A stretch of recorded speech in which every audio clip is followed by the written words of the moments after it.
Buenos días. ¿Ahora mejor? Sí. Muy buenos días a todas, a todos.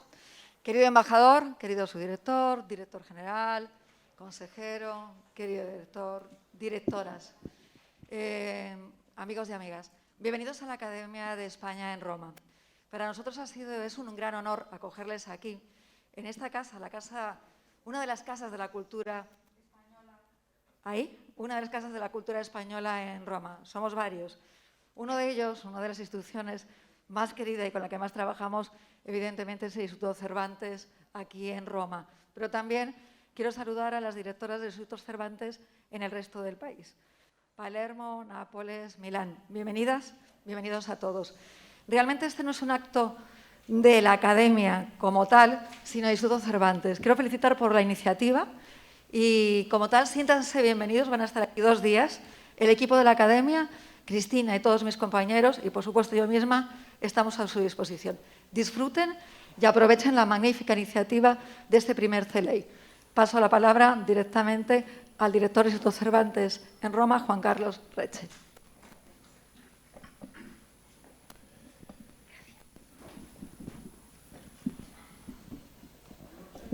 No sé qué tengo que darle. Ahora. Muy buenos días. Gracias, querida Ángeles, directora de la Real Academia de España en Roma. Aprovecho también para presentar a todos vosotros que estáis aquí y a todas las personas que nos están viendo en línea, a los invitados e integrantes de esta mesa. Por orden de intervención, después de mí, intervendrá José Manuel Barcendón, director general de Planificación y Gestión Educativa del Ministerio de Educación y Formación Profesional. A continuación, Giacomo Molitierno, dirigente di Ufficio Affari Generali della Direzione Generale per gli Ordinamenti Scolastici e la Valutazione del Sistema Nazionale di Istruzione del MIUR, y cerrará el excelentísimo embajador de España en Italia, don Alfonso Dastis. También nos acompaña en la mesa nuestro querido compañero consejero de Educación, Ignacio Revillo. Buenos días. A pocos meses de completar mi misión en Roma y después del periodo de aislamiento al que nos hemos visto sometidos por causa de la pandemia, es un sueño para mí haber conseguido reunirles en esta magnífica sede para celebrar el primer Congreso de Español como lengua extranjera en Italia. Hay proyectos que tardan en nacer y este es uno de ellos. El CLEI nace con el propósito de celebrar el español, agradecer a los profesores su trabajo diario y su dedicación, así como estimular la reflexión sobre las estrategias que pueden adoptar para mejorar el ejercicio de su profesión y amplificar el alcance del conocimiento que transmiten a sus alumnos, dado que nunca debemos perder de vista la responsabilidad civil que reviste este oficio que ustedes, que vosotros habéis elegido para la formación de ciudadanos conscientes y responsables. Los profesores tienen la responsabilidad de formar a los ciudadanos del futuro y a enseñarles a comunicarse en una lengua común, pero también en una lengua franca. Como la mayoría de los aquí presentes bien saben, la enseñanza del español en Italia ha experimentado un crecimiento exponencial en las últimas décadas. Si las cifras no me bailan, los apenas 25.000 estudiantes de español del curso académico 1982-1983 se han transformado en más de 830.000 en el curso académico 2019-2020. Y esto fue gracias a 2 instrumentos que el Estado italiano puso al servicio de sus ciudadanos. Uno, la Ley 440 del año 1997, que potenció la oferta formativa curricular de lenguas comunitarias, con ese viejo caballo de batalla llamado el Proyecto Lingue 2000. Y 2, la Ley 53 del año 2003, que reformaba el sistema educativo e introducía la obligación de la enseñanza curricular de una segunda lengua comunitaria en la escuela secundaria de primer grado.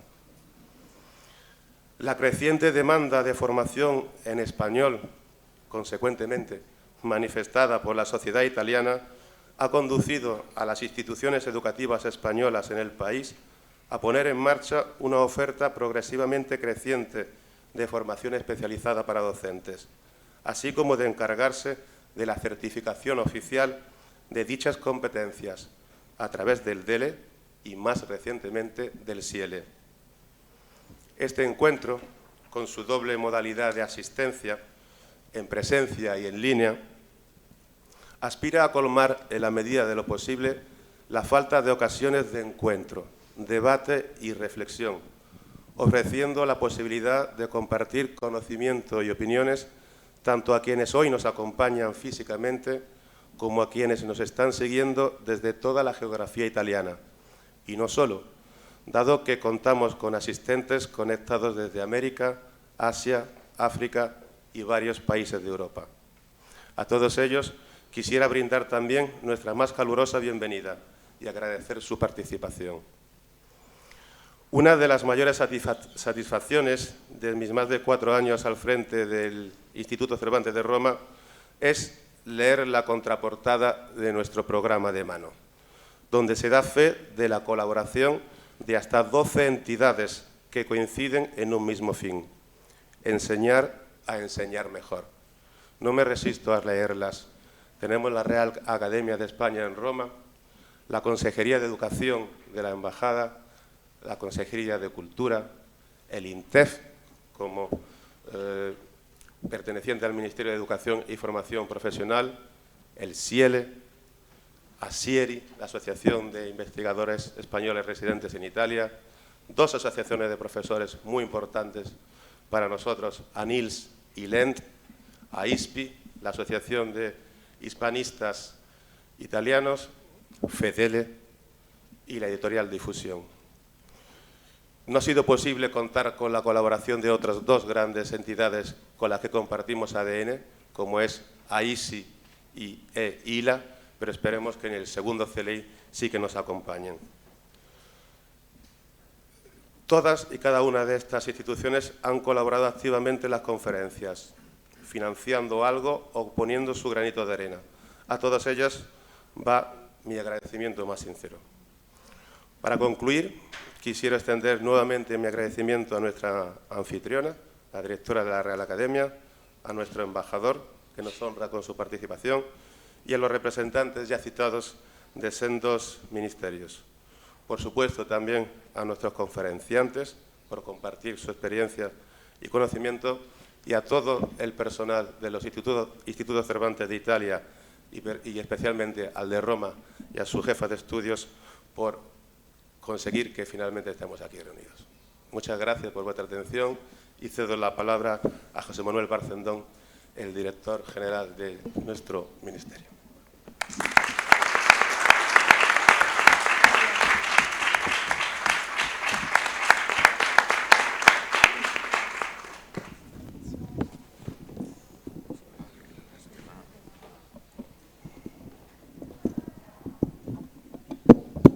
¿Sí?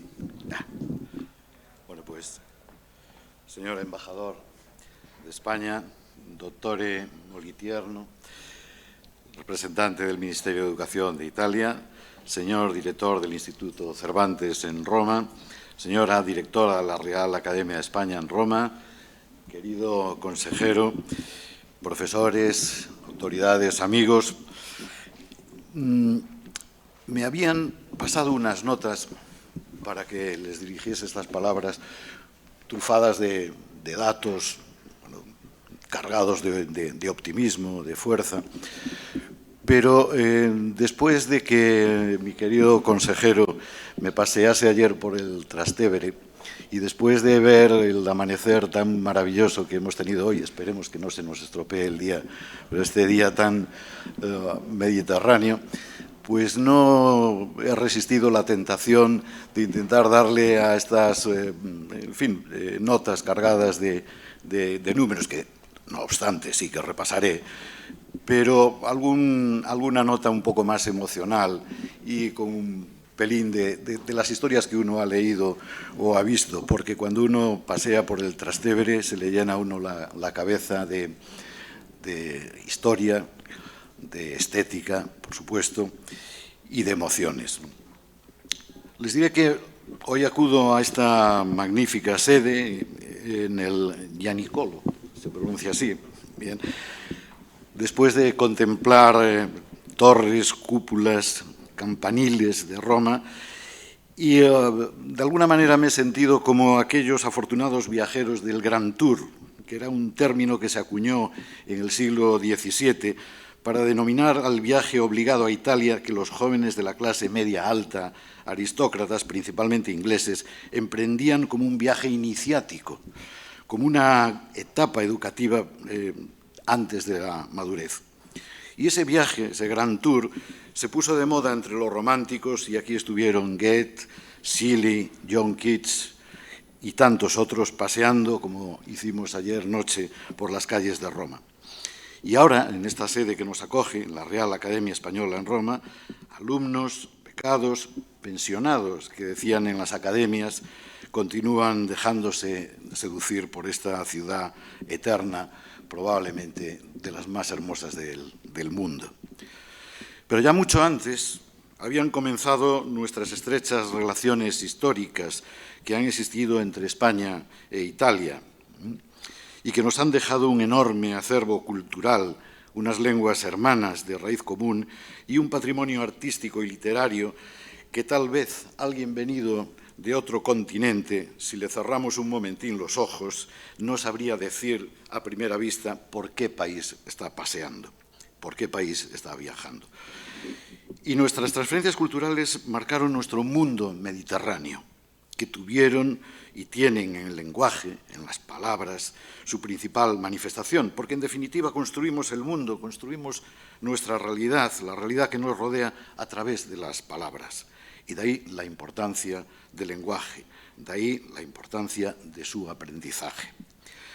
Y hoy estoy aquí, vengo como representante del Ministerio de Educación y Formación Profesional para asistir a la primera edición de un congreso que francamente me impresiona, y que nos hablará, después de tantos retos entre las lenguas que hemos abordado en el pasado, intenta abordar precisamente los retos del futuro, de la enseñanza del español. El español que hemos aprendido en nuestra casa 500 millones de personas, que hoy hablamos casi 600 millones y que están aprendiendo a día de hoy 24 millones más. Y de todos estos, casi 1.830.000, la cifra que se ha dado antes, para ser exacto, lo estudian en centros de este país, de Italia. Nos llena, desde luego, de orgullo y de esperanza. Todos estos alumnos, profesores, y necesitan profesores de español. Ahora mismo me dicen que 7.000 lo hacen en Italia en unos 5.000 centros educativos. Y desde luego estos profesores, estas profesoras requieren una atención y una formación constante, poder compartir sus buenas prácticas, poder intercambiar experiencias y ser cada día más innovadores y participando en las investigaciones sobre el aprendizaje de la lengua más avanzadas. Por ello es tan adecuado como oportuno un congreso como este, centrado en la realidad del aprendizaje del español en Italia. Quiero reconocer, emocionado, diría, el esfuerzo de los organizadores del Instituto Cervantes y con las colaboraciones de la Consejería de Educación en Italia, que han puesto en pie un programa de tan altísimo nivel que se inicia este año, que supongo tendrá continuidad en próximas ediciones, y en el que van a participar pues, varios miembros del Ministerio de Educación, del INTEF, de la Unidad de Acción Educativa en el Exterior, etcétera. A través, precisamente, de la acción educativa exterior, el Ministerio está presente con oficinas propias en una treintena de países y en sus programas participan nada menos que 10.000 profesores y 5.000 auxiliares de conversación.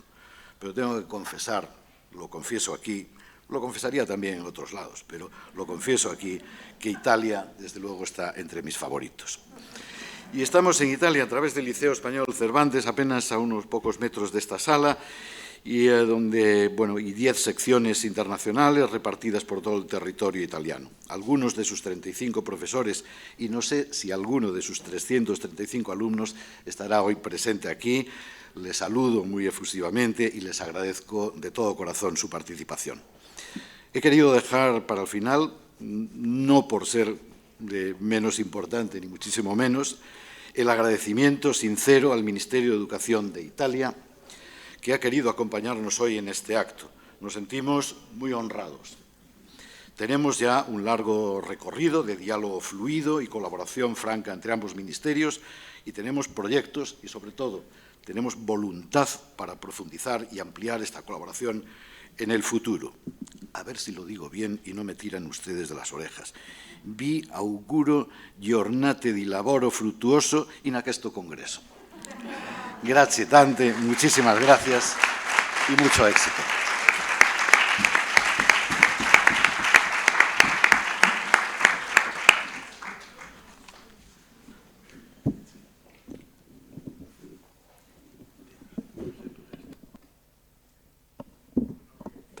Sì.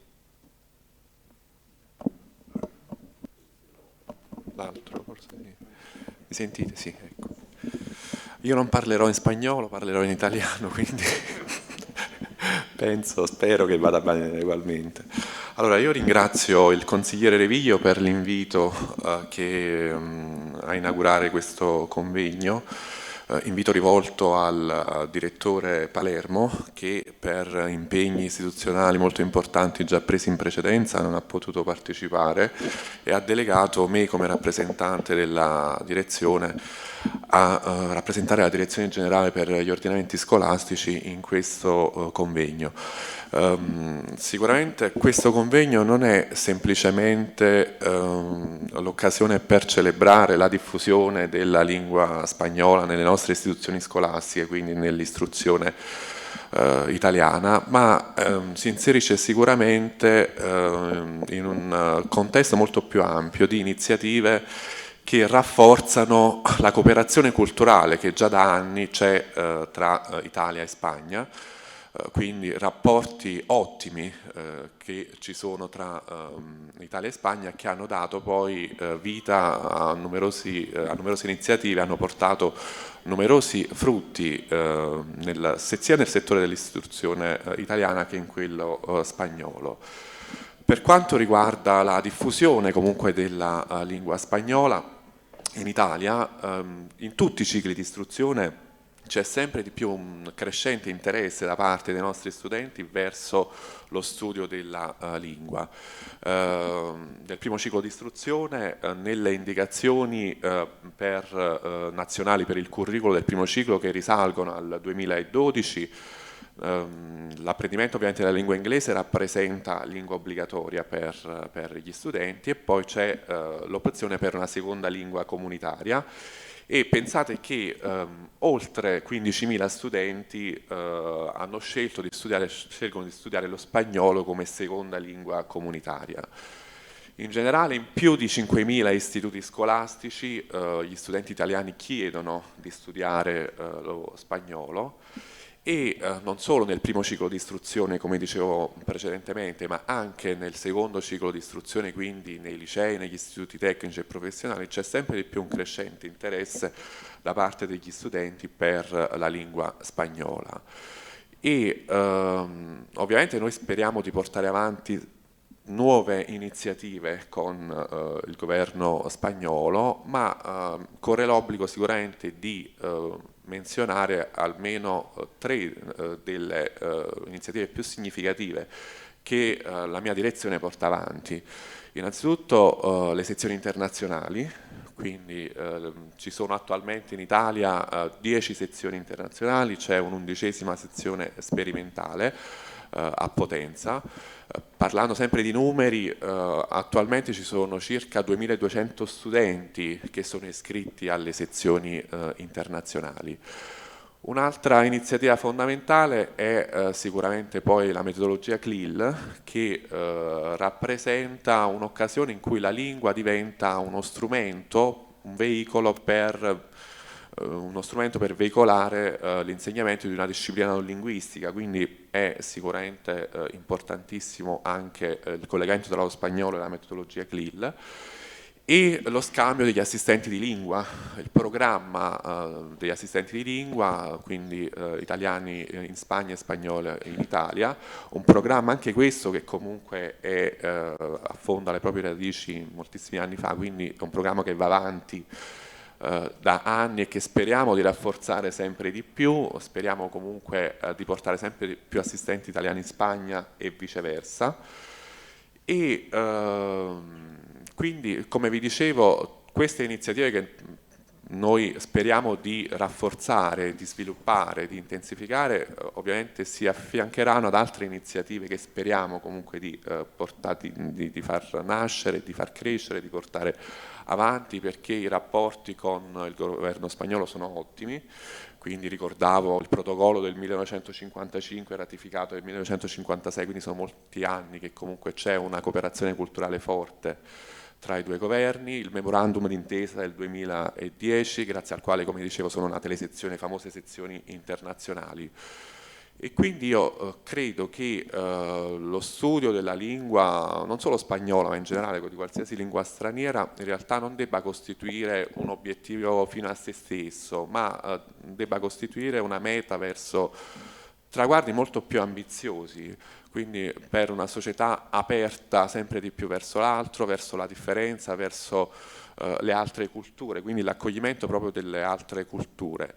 E anche nell'Agenda 2030 si sottolinea nell'obiettivo 16 l'obiettivo di una società inclusiva e pacifica, e sicuramente lo studio della lingua spagnola in questo caso, contribuisce in maniera sempre più determinante alla creazione in concreto proprio di una società pacifica ed inclusiva. Quindi io credo che l'obiettivo finale sia questo, al di là dello studio della lingua, che non è, come dicevo, fine a se stesso. Quindi ringrazio tutti per l'invito, ringrazio in particolar modo il consigliere Reviglio e porto i saluti del Ministero. Grazie.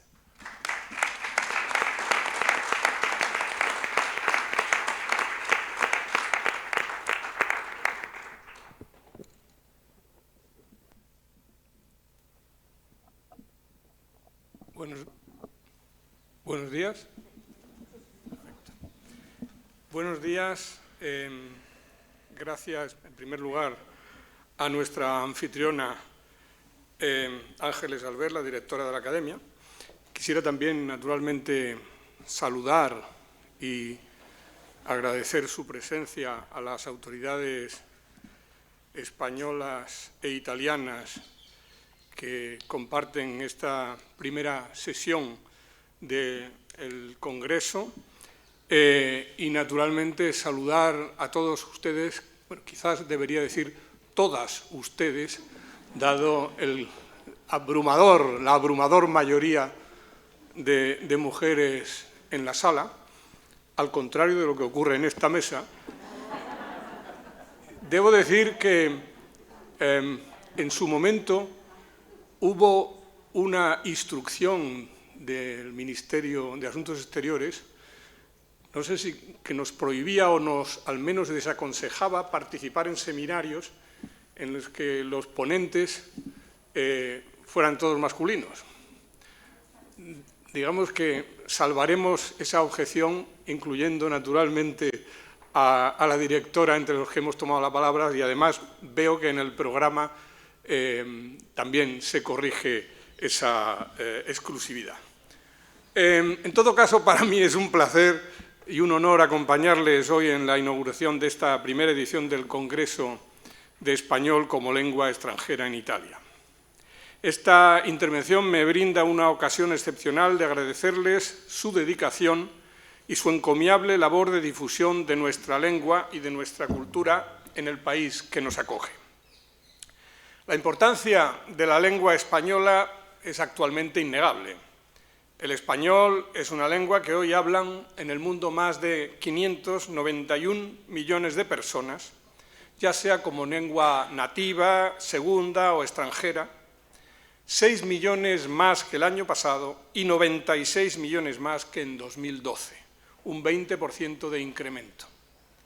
Es el segundo idioma de comunicación internacional y la segunda lengua del mundo por número de hablantes nativos, con cerca de 493 millones, tras el chino mandarín, y la tercera lengua en un cómputo global de hablantes después del inglés y del chino mandarín. Más de 24 millones de alumnos estudian español como lengua extranjera en 2021. El español es también la tercera lengua más utilizada en Internet y la segunda en canales como YouTube, Netflix o Spotify. Desde 2015 es la segunda lengua que más contenidos científicos produce. España, Argentina y México están entre los primeros 15 países productores de cine y España y Argentina entre los 15 mayores editores de libros. El crecimiento previsto para las grandes lenguas internacionales, inglés, español, chino, francés y árabe, indica que de aquí a fin de siglo la pérdida del peso relativo del español será menos acusada que la del inglés, el chino o el francés. Y la principal razón del crecimiento de la comunidad hispanohablante será el aumento del grupo de hablantes con un dominio nativo de esta lengua, que actualmente representa el 6,3% de la población mundial.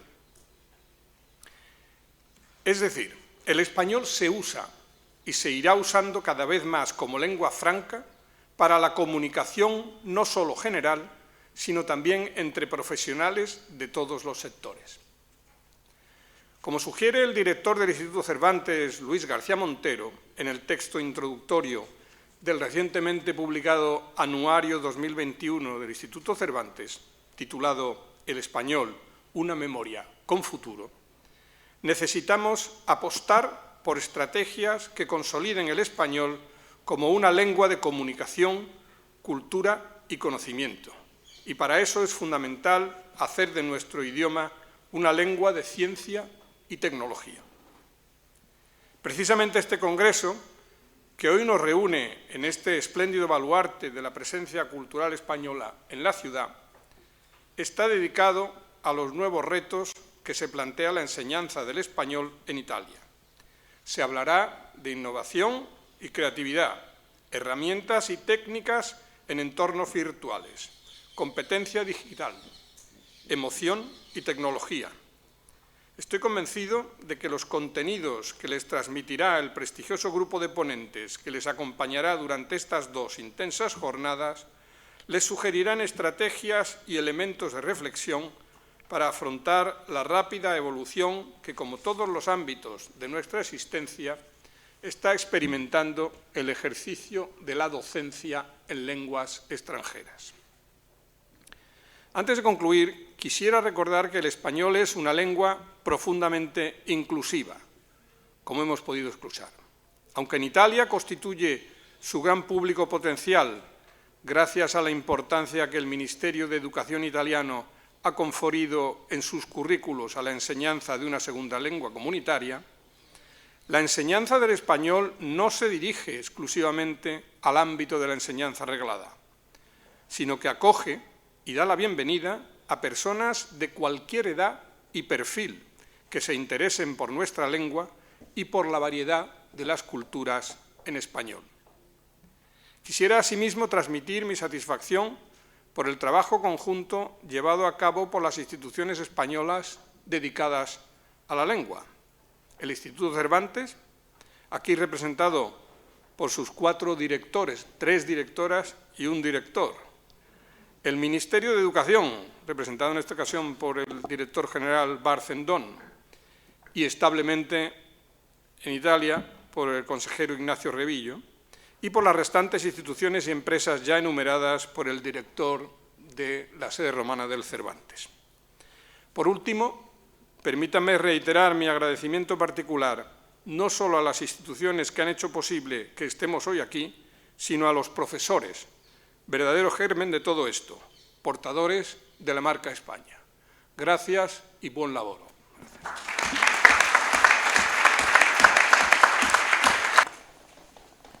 Gracias por por vuestras palabras. Querido Ignacio, yo creo que vamos a comenzar ya las sesiones de trabajo, porque vamos con el tiempo justo. Y voy a dar la palabra a Concha Barceló, la jefa de estudios del Centro de Roma, que va a presentar a los primeros conferenciantes. Buenos días. Gracias a todos por estar aquí. Gracias a los que nos veis desde casa. Como ya ha dicho el director del Instituto Cervantes de Roma, nos estáis viendo prácticamente desde todos los continentes y estamos profundamente emocionados por el éxito que ha tenido esta iniciativa. Yo estoy particularmente emocionada porque cuando empezamos a diseñar estas jornadas, este congreso, como lo queráis llamar, empecé a llamar a gente a ver qué pensaban, qué opinaban, sobre todo las asociaciones que ya han nombrado, y la verdad es que todo el mundo estaba entusiasmado, con lo cual, gracias a todos ellos por el contributo enorme que nos han dado. Sin más, porque llevamos retraso, yo soy un poco, no soy muy del sur, soy muy del norte, vamos a dar paso a nuestro queridísimo Daniel Casany. Me parece, Daniel, presentarte a ti es casi, o sea, no sirve de nada, ¿verdad? Lo conocemos todos, lo seguimos todos. Yo he dicho que voy a fundar el club de fan aquí de Daniel, porque le hemos seguido a lo largo de, bueno, yo de toda mi carrera profesional he aprendido tantísimo de él, me he divertido tanto con tus ponencias como todos los compañeros. Os voy a leer porque es de obligación cambiar las gafas. Perdón. Okay. Daniel Casany, docente e investigador en análisis del discurso en la Universitat Pompeu Fabra de Barcelona. Ha publicado más de 12 monografías sobre enseñanza de la lengua, como Describir el escribir, La cocina de la escritura, en línea, Leer y escribir en la red, Laboratorio lector, además de unos 100 artículos científicos. Su último libro, El arte de dar clase, según un lingüista, y que yo me acabo de devorar, enhorabuena, en la editorial Anagrama, es una maravilla y os lo aconsejo a todos. Ha sido profesor invitado en instituciones en más de 35 países y hoy tenemos la suerte de tenerle aquí. Muchísimas gracias, Daniel, y nos va a hablar de L entre aulas, pantallas y ocio. A ti. Muy bien, muchas gracias, Concha. Muy buenos días a todos. Agradezco la invitación de todas las instituciones para estar aquí. Siempre es así, protocolariamente, pero yo creo que hoy todavía más, porque para muchos de nosotros esta será el primer encuentro después de 1 año y medio. En el escaso tiempo que llevamos juntos, pues ya he saludado pues, una colega con la que estudié filología en Barcelona hace 30 años, colegas de toda Italia que hacía mucho tiempo que nos veíamos, de otras partes del mundo que ahora están aquí, de modo que para mí es una satisfacción poder inaugurar esta jornada y me gustaría hacerlo con una muy buena conferencia, vamos a ver si me sale bien, que aporte reflexión sobre este título de nuevos retos, ¿no? Y, por ejemplo, que aporte datos para ver si realmente el español es tan inclusivo o no, como nos han dicho las autoridades, ¿no? Una cosa son los deseos y otra la realidad, ¿no? Entonces, para eso he preparado un PowerPoint que se va a proyectar ahora mismo y que ven ustedes aquí. Y yo creo que ahora es el momento que saquen la cámara de hacer fotos y hagan una captura de pantalla o una foto de este vínculo en Bitly, porque aquí es donde se pueden descargar la presentación en PDF con todos los vínculos. Lo ven, ¿no? Aquí Bitly, CLI, Casany 21. ¿No? Y si no, bueno, Bitly, CLI, Casany, con 2 S en Y, 21 y llegan, ¿vale? Y de modo que pueden seguir ustedes la presentación desde su portátil o desde su móvil, etcétera, ¿no? Y aquí tienen también mi correo electrónico, mi página web, y adelante, vamos allá.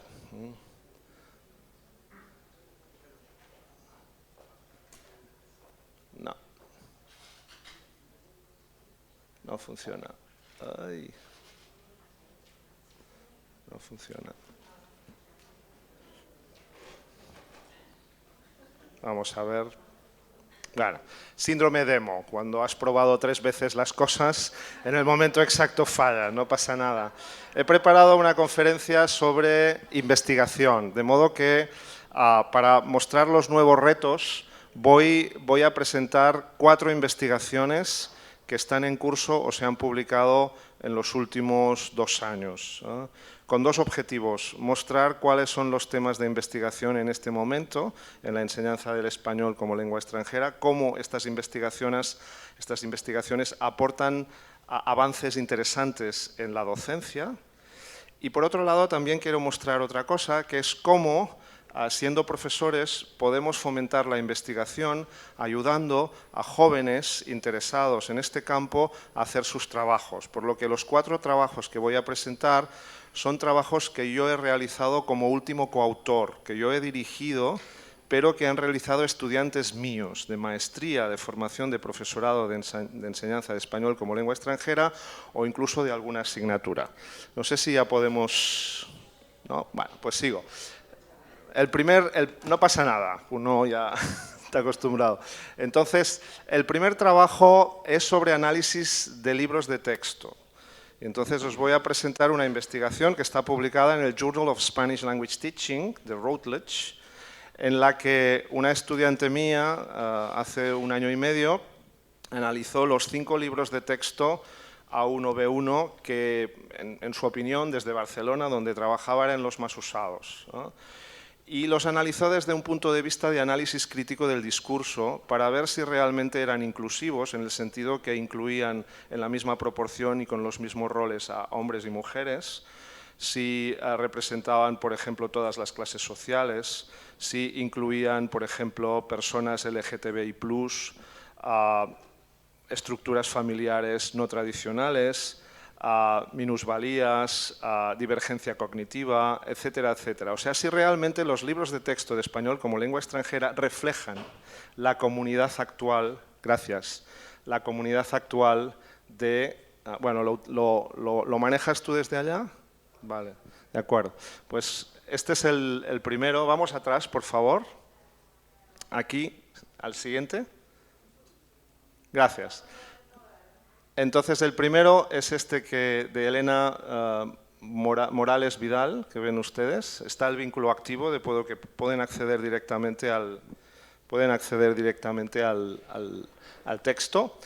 El segundo es sobre cómo los jóvenes o las jóvenes chinas aprenden español viendo series españolas y qué estrategias tecnológicas utilizan para hacer algo tan alucinante como es entender un episodio de física o química, una serie madrileña con un lenguaje muy coloquial, rápido, etcétera, desde China, y entienden y pueden transcribir y traducir al chino de manera completa las, creo que 4 o 5 temporadas que hay de esta serie, ¿no? Entonces aquí vamos a aprender estrategias que podemos utilizar en Internet y también en la clase para mejorar la comprensión oral.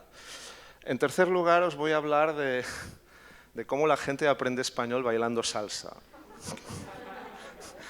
con un trabajo de Oleksandra Berchanska, que es una estudiante de origen bielorruso, criada en Canadá, anglo y francoparlante, que en estos momentos se gana la vida enseñando español y dando clases de salsa en Barcelona.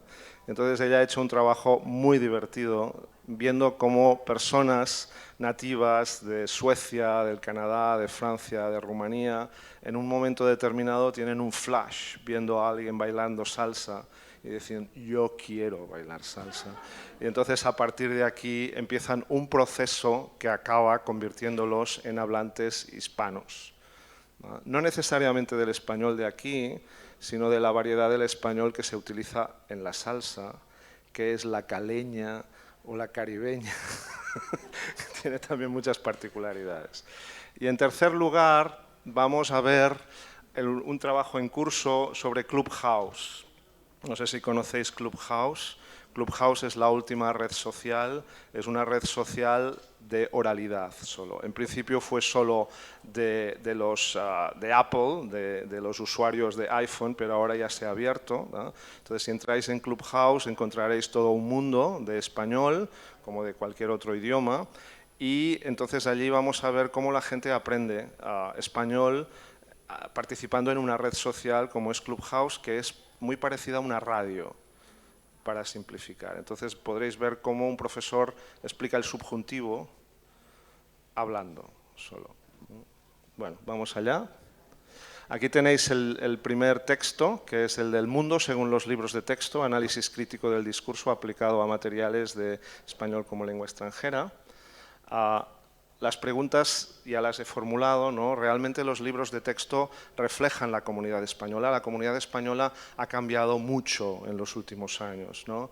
Por ejemplo, acaba de aprobar el derecho de la eutanasia, los derechos LGTBI+, los derechos inclusivos, todo el debate que hay ahora sobre la construcción de género, la inclusión de las personas trans.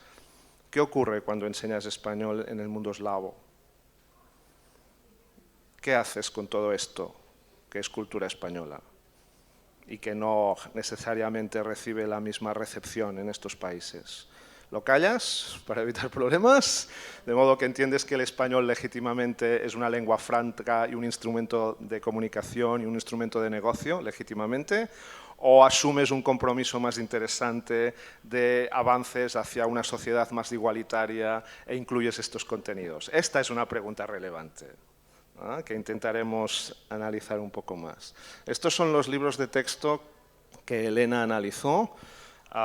Gente 2, español por supuesto, más dirigido a adolescentes, en Acción 1, Nuevo Prisma y Nuevo Avance Básico. No están todos, nos criticaron mucho en el proceso de revisión en el Journal of Spanish Language Teaching, que no incluyéramos pues, libros en Estados Unidos o libros de otra parte, porque ellos querían un análisis muy robusto, ¿no? Pero no es tan fácil, no es fácil conseguir datos de cuántos libros se han vendido de cada ejemplar, hay muchas ediciones de cada ejemplar, esto cambia en cada país y un análisis de este tipo es muy minucioso porque se analizaron 15 unidades, 3 por cada manual, 164 páginas, 75 minutos de audio, 470 imágenes y 14 minutos de vídeo. O sea, es un análisis muy profundo, pero necesariamente micro. Metodológicamente es donde probablemente hay la aportación más interesante de este trabajo, tanto para futuros investigadores como, por ejemplo, para otras personas que estén implicadas en la elaboración de materiales, porque construimos una tabla de 7 categorías, 19 subcategorías y 38 variables para verificar si realmente un libro de texto es inclusivo o no. Y entonces las 7 categorías son la clase social, la racialización y la migración, los roles sociales. O sea, los libros de texto presentan al estudiante como un consumidor que compra, que viaja, que escucha, o lo presentan como algo más. Esta es una pregunta interesante desde una óptica de análisis de libros de texto desde una perspectiva del neoliberalismo, o lo que es aprender una segunda lengua en tiempos neoliberalistas, ¿no? Entonces, dentro de, por ejemplo, la clase social encontramos la profesión. ¿Cuáles son las profesiones que aparecen en los libros de texto? Aparecen publicistas o aparecen barrenderos también. La formación, aparecen ciclos formativos, por ejemplo, técnicos, o solo aparecen universitarios y estudiantes de bachillerato reglado. El ocio, las personas representadas en los libros de texto van a la ópera, juegan a golf o van al cine. O sea, todo eso marca un estatus, claramente, ¿no? La forma de vida, si vive con la familia o con los problemas crecientes de vivienda que tenemos en las grandes ciudades en España y en toda Europa, ¿no? La racialización, por ejemplo, qué porcentaje de hablantes no blancos europeos del español aparecen en los libros de texto. Este es un punto interesante porque el español, que lo hablan 600 millones de personas, hablamos, pues si pensamos en la distribución por fenotipos de ADN, pues los blancos no creo que seamos la mayoría.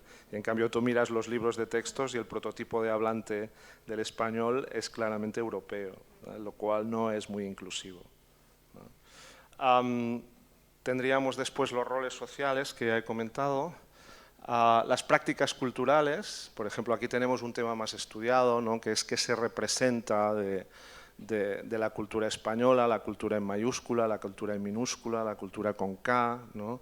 Estas cuestiones, si hay una cierta presencia de estereotipos, ¿no? Pues con los arquitectos, los escritores, etcétera, y otras formas culturales se abandonan. Luego tenemos todo el capítulo LGTBI+. Yo aprendí muchísimo con Elena dirigiendo este trabajo también, porque ella tuvo que buscar toda la información sobre cuál era la mejor manera de denominar cada una de las categorías y ser inclusivo, ¿sabe? Porque, a ver, el plus de LGTBI+, Q+, tiene que estar o no, o cuál es, o sea, no es nada sencillo, y al final acabas yendo al propio colectivo para ver cuál es la denominación con más consenso, ¿no? Analizamos también la edad y el edadismo, que es el tema que en los libros de texto y en muchos aspectos las personas de más edad, mayores, quedan excluidas. Solo aparecen jóvenes y adultos, ¿no? Que es otra forma de discriminación. Y la presencia de la discapacidad o de la neurodivergencia, ¿no? Con personas del espectro autista, etc. Bueno, vamos a ver resultados. Aquí pueden ver que la metodología el análisis no es fácil, porque acabas analizando una imagen y diciendo, bueno, ¿esta persona que aparece aquí es blanca o no es blanca? ¿O viste de una forma formal o no?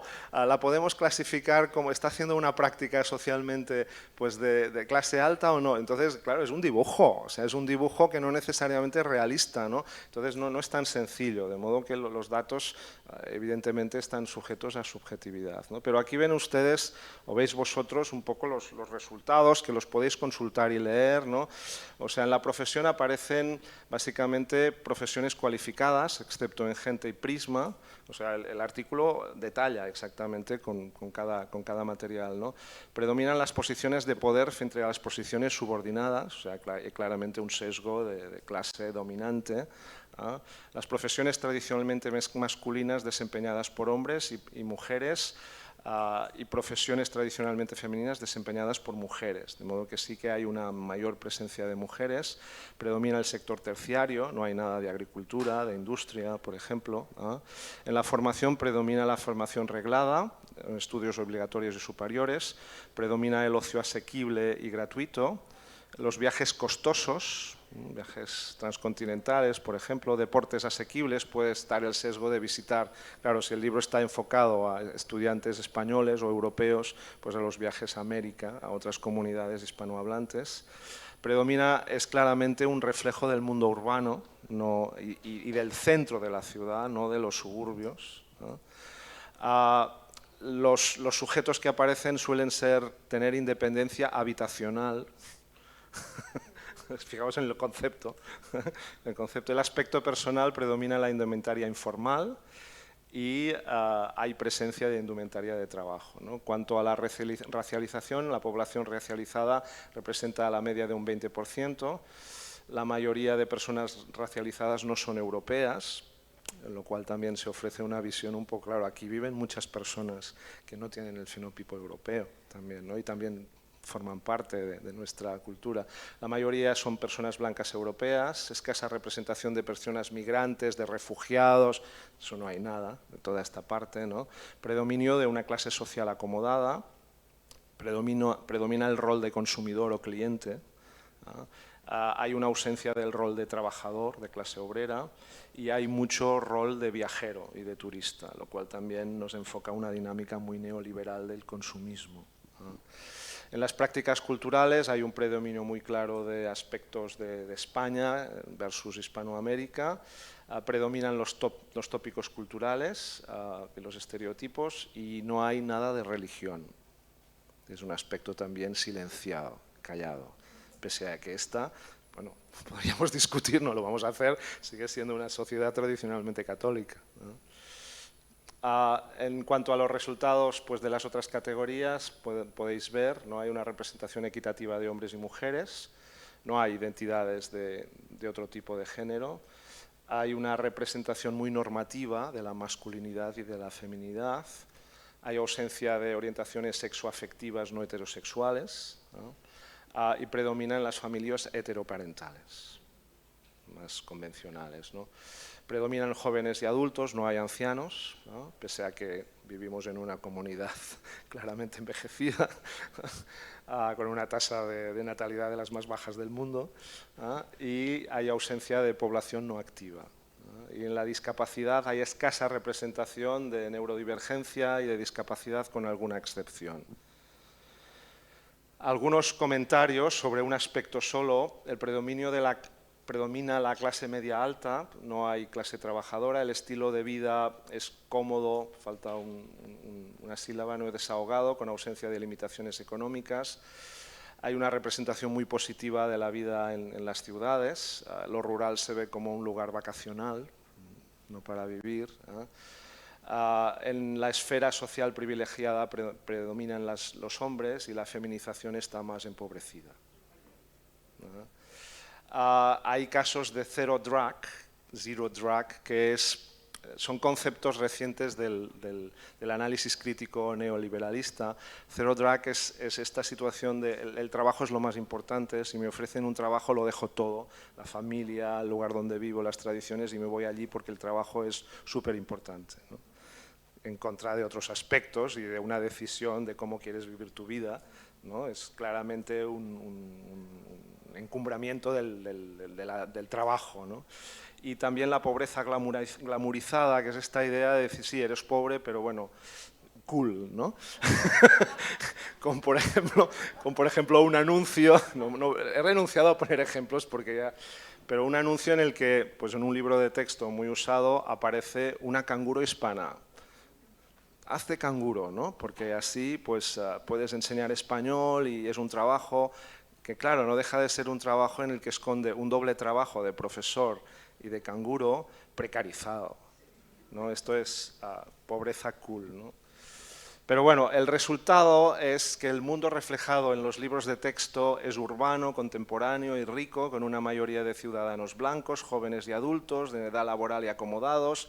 Hay pocas personas racializadas, solo algunos ancianos, y no hay mendigos, parados o pobres, presos, enfermos o migrantes o refugiados. Son personas independientes, con trabajos cualificados e interesantes, visten bien, de manera informal, pueden ir de vacaciones y tener sus espacios de ocio, viven solos en familia, en relaciones heterosexuales cisgéneros, sin discapacidad física o padecimientos psicosociales, sin interés por la religión. Hay escasos progenitores solteros, niños adoptados, familias monoparentales o reestructuradas. Hay cierto equilibrio cuantitativo entre hombres y mujeres, pero los primeros siguen dominando el espacio social más cualificado y preservan sus oficios tradicionales. Es un retrato simplista, alejado de la realidad compleja, con escaso detalle, centrado en lo más complaciente y convencional. ¿Es legítimo? Sí. Pero claro, si aprender español es aprender una lengua y una cultura, entonces, ¿qué hacemos? O sea, ¿debemos enseñar también los valores sociales e ideológicos que incluye la cultura? En España se acaba de aprobar el derecho a la eutanasia. ¿Os parecería bien trabajar el tema de la eutanasia aquí en las clases en Italia o no? Por ejemplo, ¿no? Este sería un buen tema, ¿no? Entonces la pregunta es esta, ¿no? Y en el fondo hay que pedir a los libros de texto que se comprometan más activamente en los avances en justicia social e igualdad que ha promovido el Estado español y que defiende la comunidad científica. ¿O aceptamos que legítimamente los libros de texto sigan mostrando esta realidad edulcorada e ideal y contribuyan de este modo al status quo de la desigualdad? No es una decisión solo de las editoriales, porque las editoriales en el fondo lo que hacen es hacer lo que se vende. Es una decisión de los profesores y de los alumnos, ¿no? Nos afecta a todos en el fondo, ¿no? Bueno, número 2, vamos a la segunda investigación. ¿Qué hacen las jóvenes chinas que quieren aprender español en China cuando no pueden acceder a Google Search, por ejemplo, ni salir del país porque viven en una auténtica dictadura donde hacen desaparecer a las tenistas que hacen manifestaciones inadecuadas, por ejemplo.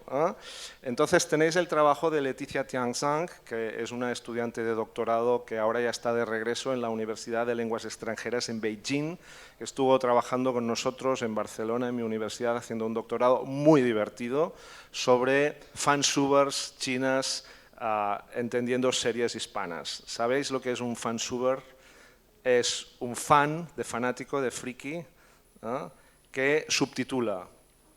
Fansuber. Son gente que están apasionadas del Ministerio del Tiempo, de Física o Química, de Isabel, de la Casa de las Flores, de la Casa de Papel, y que, puesto que no se pueden visualizar en China porque no hay traducción ni doblaje, pues entonces se ponen de acuerdo centenares de jóvenes apasionadas, se organizan en un club de fansubers, consiguen todos los audios y vídeos originales y lo transcriben y lo subtitulan al chino y lo publican en abierto en una práctica de traducción amateur a legal que ellas construyen como una actividad gratuita y desinteresada de promoción de una cultura en China. Fascinante, realmente, ¿no? Entonces, aquí tenéis el artículo publicado en Resla, también lo podéis bajar. Y vamos a ver, bueno, estamos hablando de hacer lo siguiente, o sea, toman este fotograma, por ejemplo, de Física o Química, y entonces con el audio original, y entonces lo escuchan, se reparten el trabajo. Una cosa muy interesante es que estos grupos de fansubers son como una empresa, o sea, tienen una estructura jerárquica, hay un boss que dirige, hay equipos de trabajo, uno que se encarga, por ejemplo, de traducir al chino, otro que se encarga antes de transcribir el audio a la escritura, otro que se encarga de editar estos dos textos para que quepan en el mismo fotograma, y finalmente otro técnico que se encarga de encajarlo todo en un MP4 que tenga todo, el audio en español, la transcripción escrita al español y la interpretación al chino, para poder verlo conjuntamente y de divulgarlo en la red, ¿no? Entonces, lo que hacen es, en primer lugar, subtitular al español, transcribir y después traducir al chino, ¿no?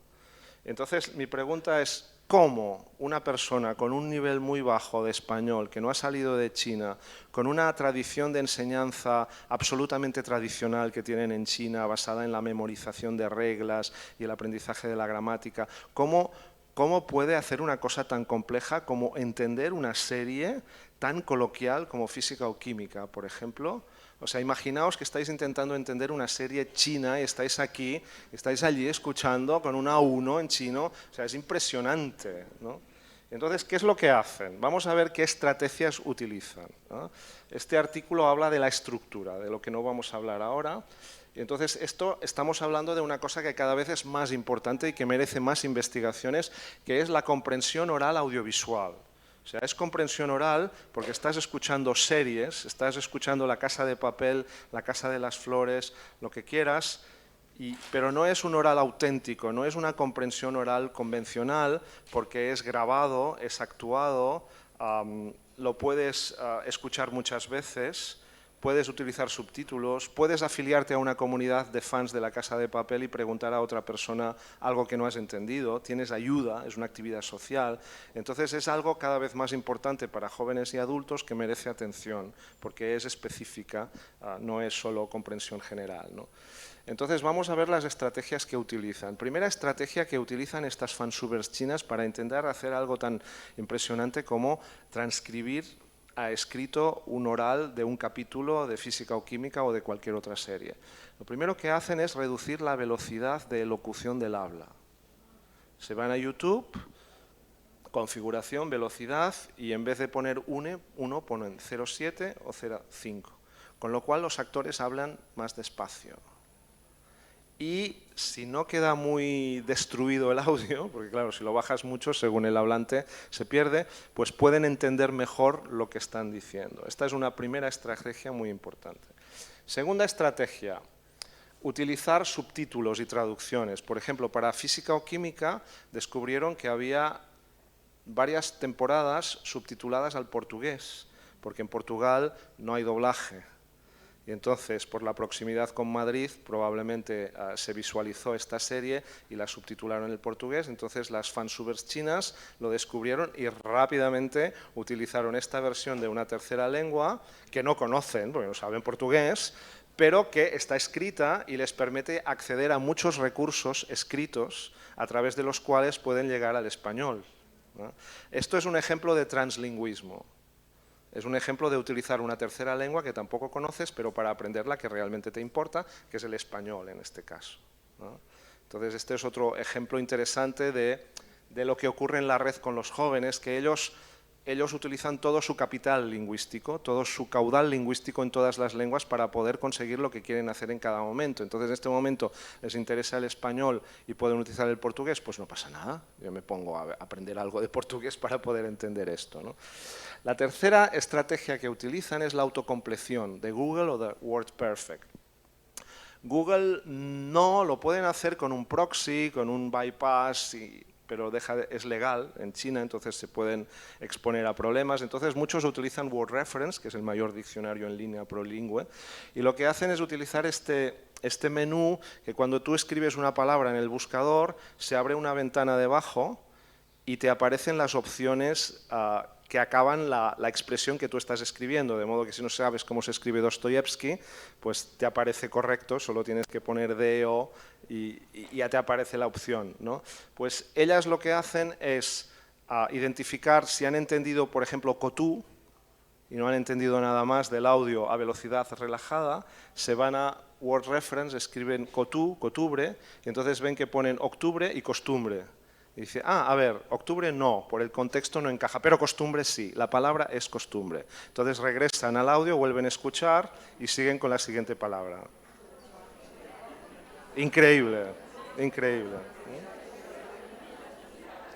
La tercera o la quinta, bueno, la cuarta o quinta estrategia es utilizar fotos. Por ejemplo, si descubren una palabra como huitlacoche, picorocos, lulo o culonas, que me imagino que aquí pocas personas sabrán lo que es, porque he buscado buenos ejemplos. Pues bueno, el huitlacoche, si buscas, te dirá que es un hongo, ¿no? Pero claro, es el caviar mexicano, es un plato delicioso mexicano que si no lo conocéis, buscadlo porque es espectacular, es mi favorito. Unas quesadillas de elote azul de huitlacoche, son fantásticas. Un picoroco, ¿quién sabe lo que es un picoroco? ¿Hay alguien de Chile aquí? Un picoroco es un marisco chileno, es el que veis aquí a la izquierda, picorocos. Un lulo, que es una fruta colombiana, que no ha llegado aquí total, o las culonas colombianas, que son hormigas maravillosas de Santander, fantásticas, ¿no? Buscar fotos es otra estrategia muy importante que utilizan los jóvenes para entender determinadas expresiones que pueden no atribuirles significado o el valor que tiene en la comunidad, ¿no? Otro es Wikipedia. Estás leyendo algo, tienes 30 años o 25 años y aparece los chiripitifláuticos. Vamos a ver quién levanta la mano de que sabe quién son los chiripitifláuticos. Aquí muchos... No, allí hay uno que levanta la mano pese a ser muy joven, creo. No, dice no. Los chiripitifláuticos era una especie de dibujos animados, no eran dibujos animados, una serie para niños de los años 70, en España, de modo que si no lo sabéis, habéis quedado bien porque significa que no tenéis esta edad, ¿no? Pero claro, ¿qué buscas? O sea, ¿qué buscas con esto? O sea, estos problemas aparecen. Recuerdo una vez en Japón que un profesor me dijo, ay, quiero aprovechar que está usted aquí para pedirle ayuda porque estoy traduciendo un texto y es que aparece una palabra que no encuentro en ninguna parte. Y es que hay una expresión que dice, este es como cualquier Stoichkov que se precie y tal. Dice, ¿qué es Stoichkov? Es un jugador de fútbol búlgaro-rumano que estuvo en Barcelona un tiempo y ha quedado esta frase, ¿no? Como feliniano, pasoliniano, ¿no? Pero claro, esto estás en Japón y no lo encuentras, pues los chiripitifláuticos estás en China y no sabes lo que es. Pero si te vas a Wikipedia lo encuentras y hay entrada en inglés incluso de chiripitifláuticos, de modo que puedes de algún modo enterarte de qué es, ¿no? Estas son la otra estrategia. En definitiva, los fansubers nos enseñan muchas cosas. Nos enseñan cómo consiguen entender con recursos tecnológicos muy sofisticados textos en español, audio, y desarrollar la comprensión.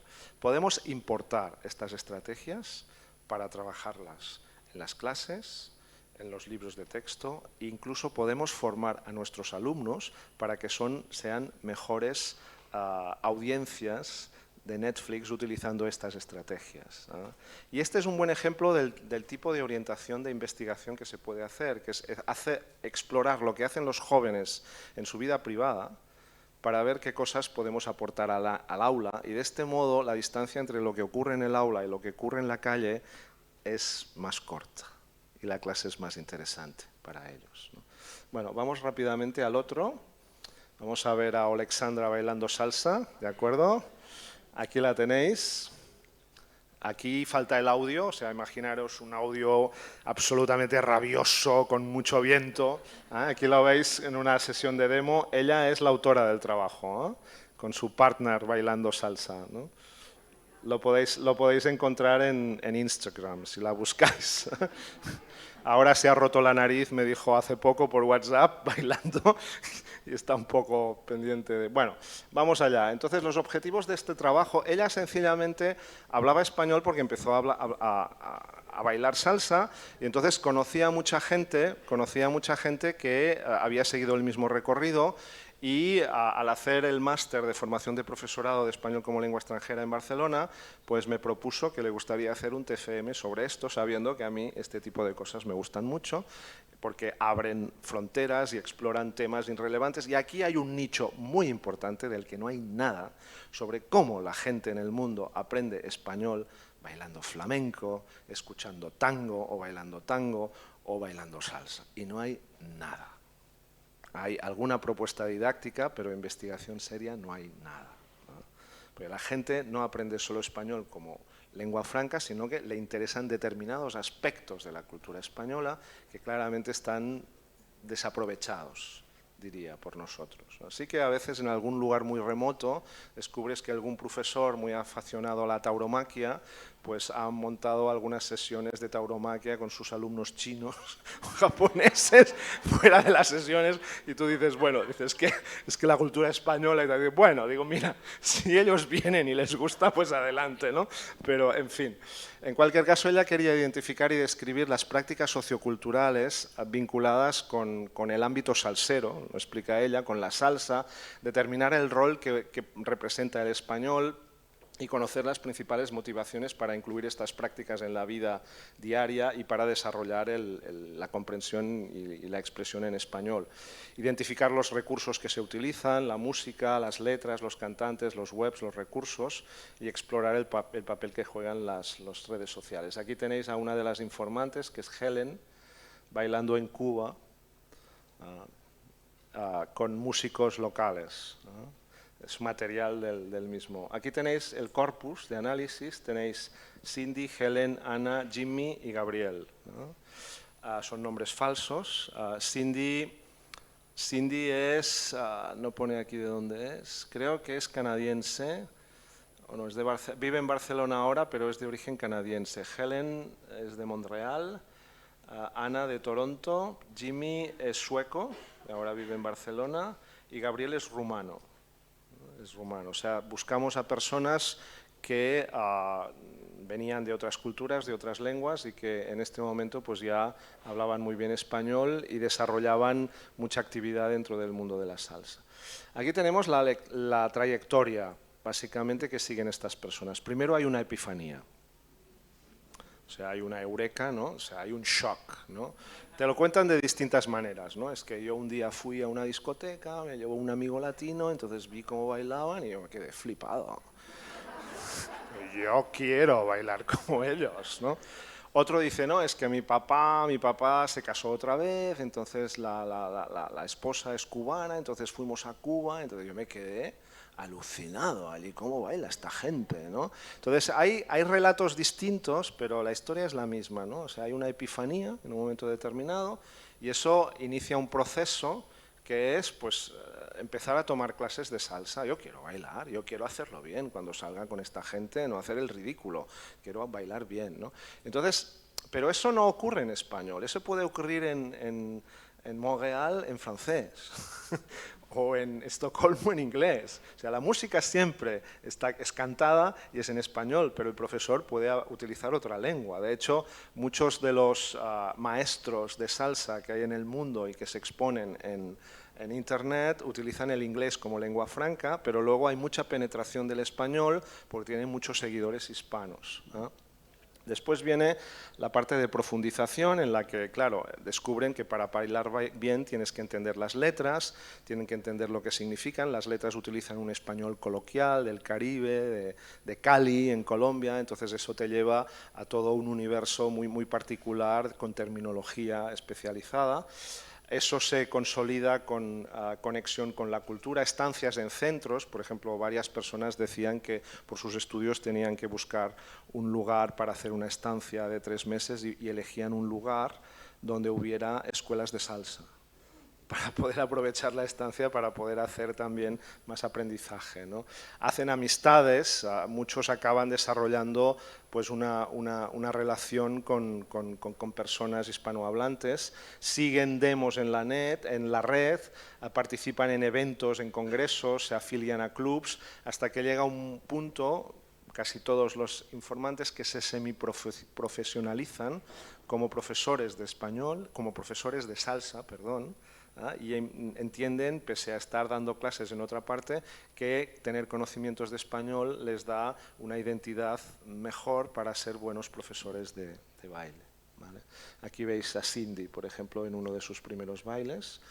Las prácticas son bailar salsa, ir a actos, a eventos, ¿no? Es lo que la palabra, la interferencia del inglés que se utiliza en el contexto, a discotecas, a fiestas, inscribirse a escuelas, seguir a maestros en demostraciones presenciales pero virtuales, desarrollar un perfil en Instagram o en Facebook. Todos tienen un perfil en Instagram y hacen demos como la que habéis visto aquí, afiliarse a una pandilla, un grupo salsero para salir permanentemente, aprender variedades caribeñas, conocer la terminología específica y entrar dentro de la práctica de la comunidad, ¿no? Por ejemplo, un detalle, los zapatos son muy importantes. Las deportivas con las que bailas, no solo por la comodidad, sino que según el tipo marcan claramente el tipo de salsa que tú bailas y te identifican dentro del colectivo, ¿no? Entonces, aprender todas estas actividades, que incluye aprender español, forma parte de este universo,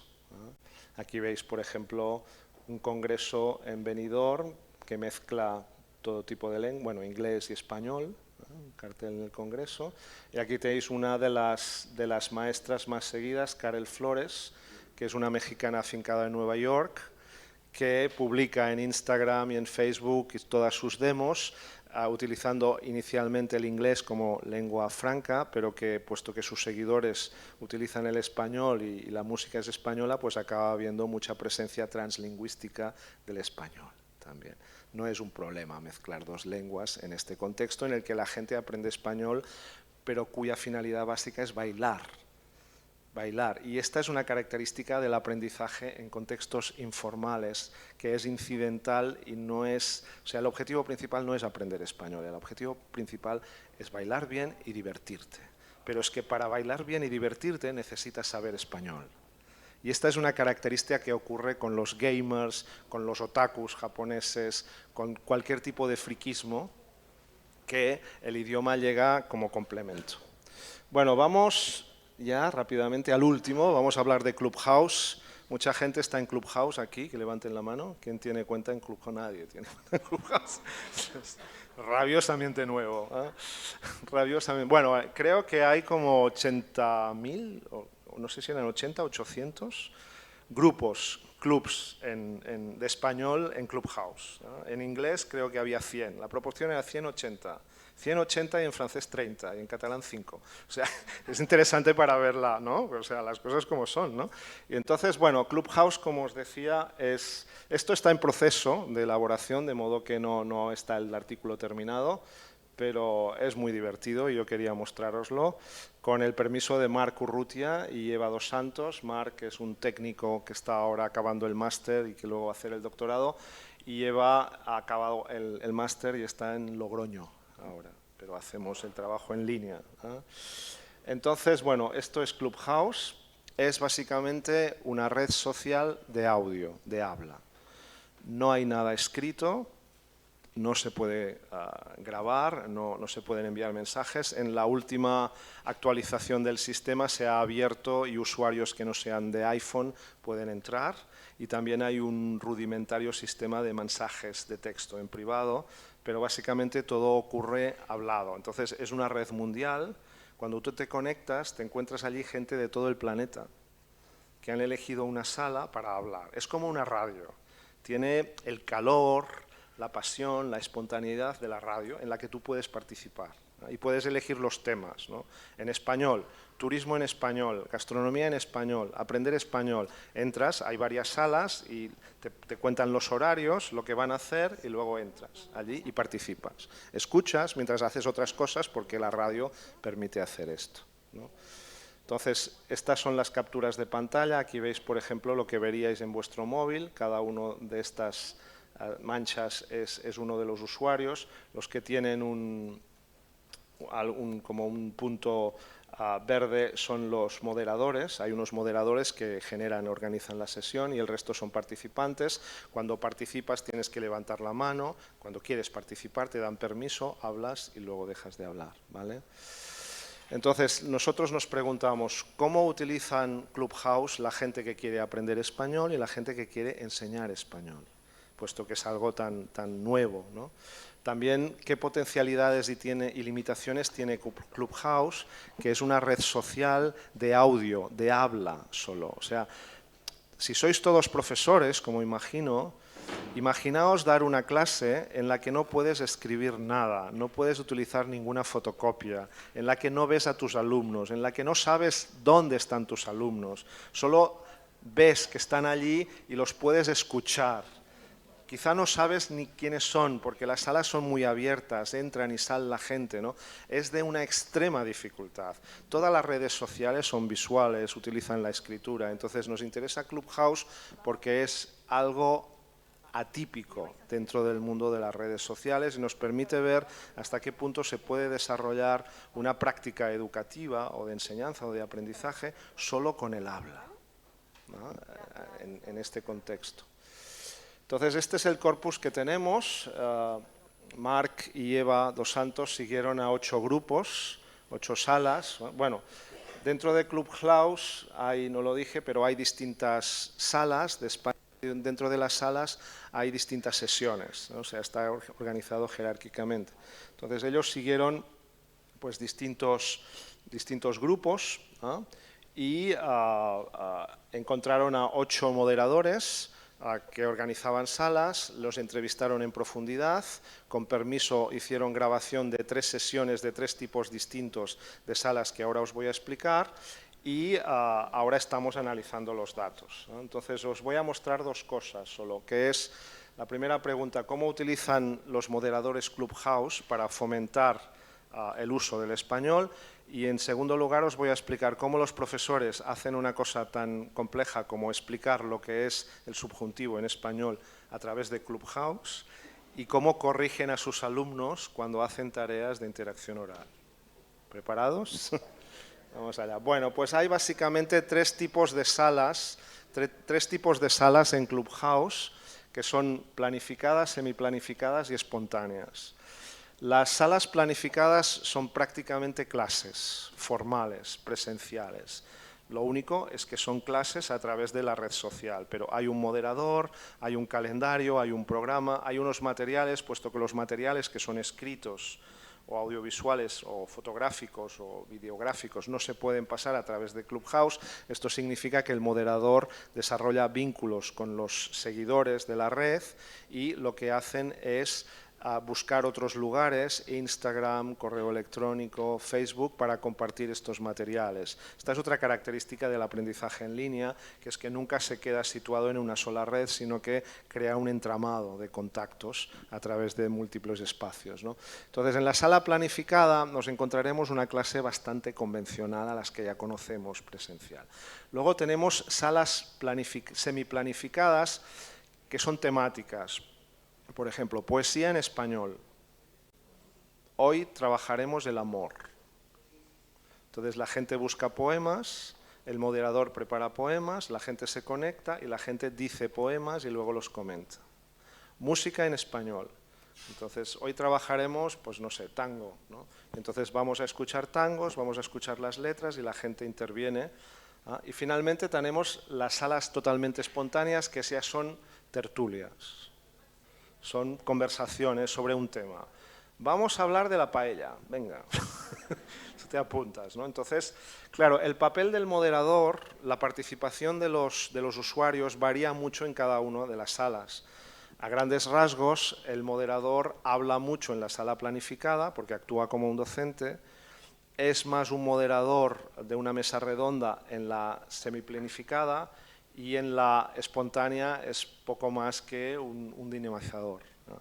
Los participantes participan de manera muy desigual también. La corrección es muy distinta también, porque si tienes que corregir un error de alguien que ha usado el subjuntivo mal en una clase planificada, en una sesión planificada, hay una intervención directa. En cambio, si tienes que corregir una intervención espontánea, pues no tienes ni tanta responsabilidad ni tanto poder, porque no eres un docente, eres sencillamente un moderador. Entonces, ¿cómo vas a corregir a un participante que puede inhibirle todavía más, ¿no? Bueno, aquí tenéis la explicación del subjuntivo prometida. O sea, imaginaos, es alguien que está en España y que está explicando el subjuntivo por radio a un grupo indeterminado de gente, ¿no? ¡Ay! Ahora regresa, ahora regresa. Bueno, lo veremos ahora, aquí lo tenéis. Pues bueno, pues en español hay una cosa que se llama modo. En gramática existen varios modos, lo que indican es un poco la intención del pensamiento del hablante. Cuando utilizamos el indicativo, que es el modo que todo el mundo controla, como en presente, yo como, tú comes, en pasado, yo comí, tú comiste, o con el imperfecto, yo comía, ¿no? Estamos en el modo indicativo y en el pensamiento del hablante. Las cosas que se dicen son reales, ¿vale? Mientras que en el modo subjuntivo, el hablante tiene otra percepción de la realidad. Y no es importante si es real o no, sino que es importante expresar otro tipo de cosas, como los sentimientos. Por ejemplo, yo digo, quiero una casa que tenga 2 baños. Ahí no es importante si esa casa es real o no. Lo que es importante es marcar mi deseo sobre esa casa. O, por ejemplo, yo digo, no creo que la pandemia dure más tiempo.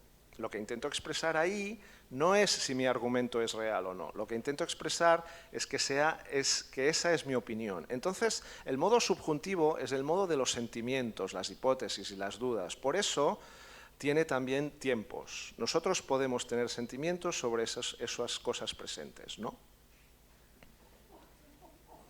Lo que está marcado en colores son rasgos coloquiales. Veis expresiones como, por ejemplo, hay una cosa que se llama, lo que indican es, expresar otro tipo de cosas. Eso es imbricación sintáctica, que es muy típico del habla espontánea. Veis bueno pues, por eso, cosa, que son expresiones comodines muy genéricos del habla corriente, ¿no? Pero estamos explicando el subjuntivo, que tiene un cierto grado de especificidad gramatical y usa terminología. Si miráis qué términos aparecen o qué expresiones de un nivel formal o específico, veréis que solo está modo, indicativo, y luego está esto de el hablante tiene otra percepción de la realidad, que sí que ya es una manera de hablar muy académica. Pero el resto es como una conversación coloquial. Es fascinante cómo lo ha hecho el moderador, de bien, ¿no? Porque está hablando solo, ¿no? Vamos a ver cómo corrige. Hemos identificado 3 estrategias de corrección. Entonces, la primera, ¿no? El usuario dice quiero que un móvil nunca se rompa, en no manera, ¿no? El asterisco indica que no es correcto, no es gramaticalmente bien elaborado, ¿no? Y el moderador dice, ¿has roto muchos móviles? Y el usuario dice, sí. ¿Cuánto tiempo te duran los móviles de media? ¿Cuánto tiempo resisten tus móviles vivos? Y el usuario, que tiene muy poca competencia en español, dice, mis hijos, muchos tiempos. Y el moderador dice, lo tiran, ¿no? Se les cae, lo rompen. Vale. ¿Esto es una corrección? Bueno, es una intervención en la que el moderador, fijaos que lo que ayuda es a que se entienda lo que está diciendo el usuario que tiene poca competencia en español. Entonces no lo corrige, sino le hace preguntas para intentar entender lo que está diciendo y está contribuyendo, está construyendo un andamiaje para que pueda elaborar su discurso y para que el resto de participantes entiendan lo que está diciendo y su intervención sea significativa para el grupo. Muy hábil, ¿no? La reformulación, el usuario dice, necesito que hablemos. Uy, eso suena mal. Ja, ja, ja, ja. Necesito que hablemos lento, para entiendo. Y el moderador dice, para comprender. Ajá, muy bien. Aquí hay una reformulación. El moderador identifica qué es lo que no ha dicho bien, entiendo, y luego le corrige, le dice, para comprender. Y finalmente, la estrategia 3, el usuario dice, tengo ganas de que pueda subir la montaña del Everest, ¿no? Y claro, el moderador dice, no, aquí tendrías que decir tengo ganas de subir, porque es un sentimiento para ti mismo. Y aquí veis que sí que hay una corrección, es mucho más intromisiva, es reparadora, afecta la identidad, porque te están diciendo que has hecho una cosa mal. Eso es muy poco cortés, ¿no? La corrección oral interviene mucho más en la persona, aunque estés en la distancia, ¿no? Entonces, ahora lo que estamos analizando es qué número de correcciones de estas estrategias aparecen en las 3 tipos de salas que hemos identificado, planificadas, semiplanificadas y espontáneas. Bueno, acabamos. Algunas ideas de los nuevos retos y de los jóvenes que nos aportan los investigadores y tal. Bueno, yo creo que hemos visto que enseñar español hoy es muy diferente hace 20 años, hace 30 años.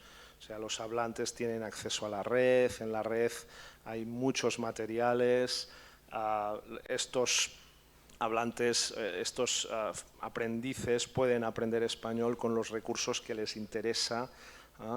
Entonces, yo creo que es un error ocultar esto o evitarlo. Yo creo que el mejor profesor de español es el que actúa de mediador cultural, de mediador lingüístico, entonces se interesa por cuáles son los intereses de los alumnos. ¿Te interesa el baile? Pues venga, vamos a buscar webs de baile, de tango, que te puedan interesar en español. Vamos a intentar incrementar tu contacto con el español en línea con otras actividades, porque eso también va a mejorar tu capacidad. Voy a formarte para que seas mejor entendiendo las series en español, para que puedas buscar mejor los recursos de los temas que te interesan. Esto es una gran oportunidad para aprender. Yo he aprendido un montón de todos estos estudiantes. Yo nunca he sido muy tecnológico, nunca he sido friki, nunca me han interesado todas estas cosas y gracias a ellos pues me he metido mucho y he aprendido mucho, ¿no? Entonces el aprendizaje en este contexto es autodirigido, es incidental, es multimodal, es social, es aplicado. Los fans son solidarios, se ayudan entre ellos, ¿no? Entonces todo esto es un capital que una lengua como el español, que tiene muchos recursos, puede aprovechar claramente, ¿no?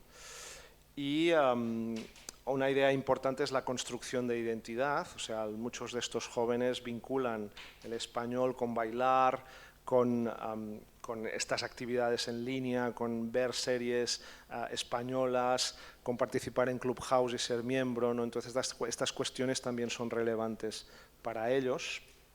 Y algunas palabras para acabar ya sobre esta idea de formar jóvenes investigadores. Habéis visto que los 4 trabajos, yo soy el último autor, yo soy el director, no soy el investigador principal. Todos son jóvenes, tienen menos de 30 años, tienen muchas ganas de aprender. Yo me lo he pasado muy bien con ellos, he aprendido un montón y ellos también han aprendido cómo se hace un buen trabajo de investigación. De modo que este es un camino muy interesante para ensanchar la comunidad de investigadores de L.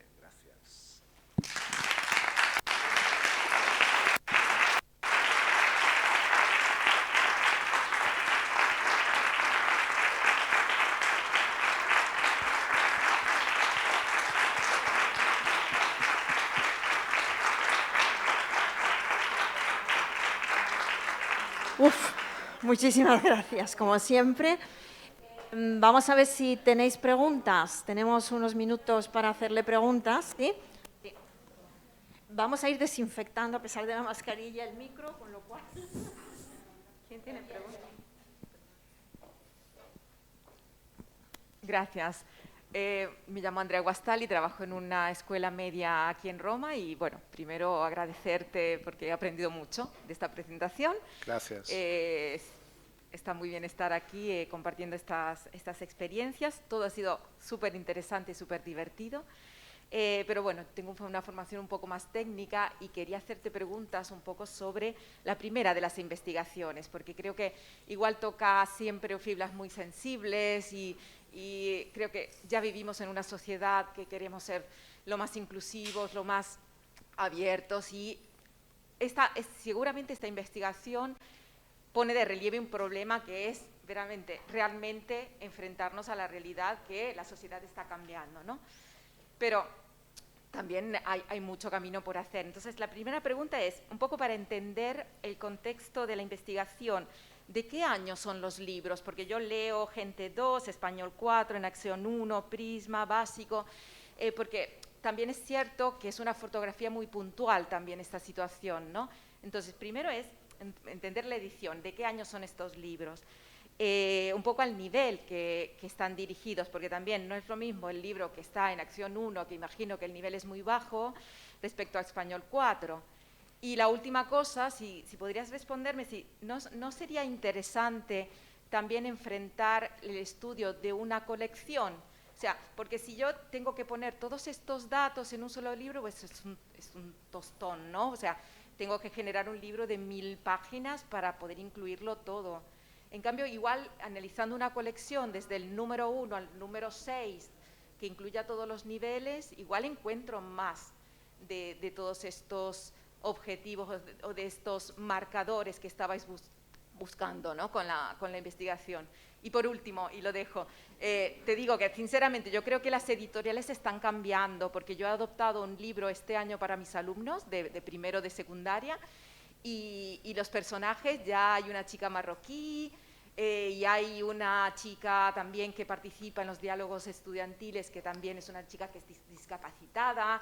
Se habla del COVID, entonces explicamos cómo nos dábamos el beso en España antes del COVID, aunque ahora tenemos que tener la distancia social. Es decir, yo creo que igual estas cosas están lentamente, igualmente, pero cambiando, ¿no? También en las editoriales. Gracias, ¿eh? No, gracias a ti. Mira, nosotros nos situamos en una corriente de investigación etnográfica sociolingüística, lo cual significa que adoptamos una perspectiva émica, de modo que lo que nos interesa no es criticar a los autores de libros de texto, sino intentar entender sus motivos, la realidad. De modo que el objetivo de la investigación nunca ha sido criticar a ninguna editorial ni es sencillamente mostrar las cosas son así. Me ha gustado mucho la presentación que hemos tenido de las jornadas, donde las dos autoridades principales de Italia y de España han mencionado la palabra inclusivo. Estoy totalmente de acuerdo, todos estamos totalmente de acuerdo. Lo que pasa es que si queremos ir un poco más allá y ver las cosas, pues las cosas son como las hemos visto. Entonces, la investigación que hemos hecho es totalmente parcial. No utiliza los libros del último momento, utiliza libros del 2010 al 2020. Claro, me dirás, es que esto no es representativo. Por supuesto, es que no queríamos representatividad. Es que no somos 100 personas para poder analizar todas las colecciones que se publican de todos los libros de español como lengua extranjera.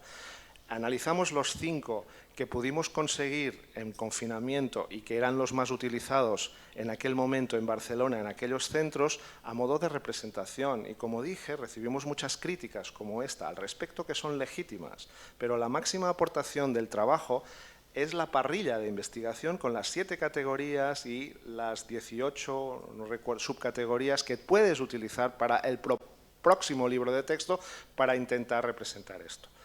Por otro lado, no soluciona el problema esto, porque el problema no es mío ni tuyo, es de todos. O sea, la pregunta esencial es ¿qué queremos hacer con los libros de texto? ¿Queremos que se vendan? ¿Es legítimo? Claro que sí. Entonces, ¿asumimos más compromisos éticos e incluimos este tipo de contenidos claramente ideológicos hispanos, como mínimo de la comunidad española, de España, del Estado español, que en otros lugares, en el mundo árabe, en el mundo eslavo, en muchos lugares no van a ser bienvenidos o pueden ser ocultados o no lo hacemos? Esta es una decisión que no me corresponde a mí tomar y tampoco a ti en exclusiva si eres autor del libro o profesora, sino que es una cuestión que tenemos que hablar todos. Este es un tema importante, que es qué significa aprender una segunda lengua en un contexto neoliberal. Entonces, a mí me gustaría que la enseñanza del español, y lo digo como hablante de una lengua minorizada, nativa, como es el catalán, no fuera solo un negocio y se contabilizara en cientos de miles de hablantes nuevos, sino que se contabilizara como una lengua que contribuye, que es respetuosa con todas las otras, que contribuye a un plurilingüismo y a una igualdad superior en este mundo. Uno de los libros más fascinantes que se ha publicado en inglés, en la enseñanza del inglés, es uno de mis autores favoritos, que se llama Suresh Kannagarajar, que es un autor de Sri Lanka, afincado en Estados Unidos, que se titula Cómo ser profesor de inglés y no ser colonialista. Sí, buenos días. Fiorella Segarra, vengo de Abruzzo. Al respecto de lo que dice sobre el hecho de que tantos libros no traten temas actuales, ¿no? El hecho de que aquí en la instrucción de secundaria superior muchos liceos, muchos institutos tengan conversadores nativos, creo que puede ser una de las formas para vehicular temas actuales, ¿no? Que en los libros actualmente no vienen tratados, ¿no? Es difícil tratar muchos de los temas que han mencionado, como por ejemplo el LGBTQ+, etcétera, o por ejemplo los inmigrantes o lo que sucede ahora, ¿no?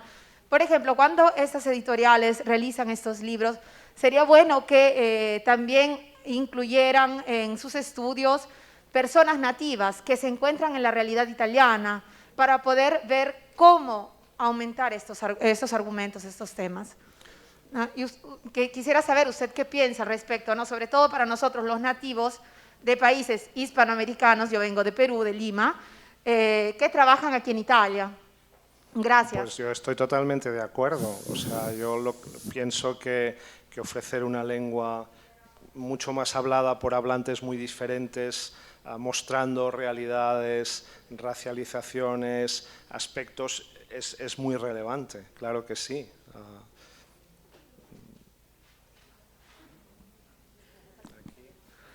A ver, esta es una de las... A ver, siempre...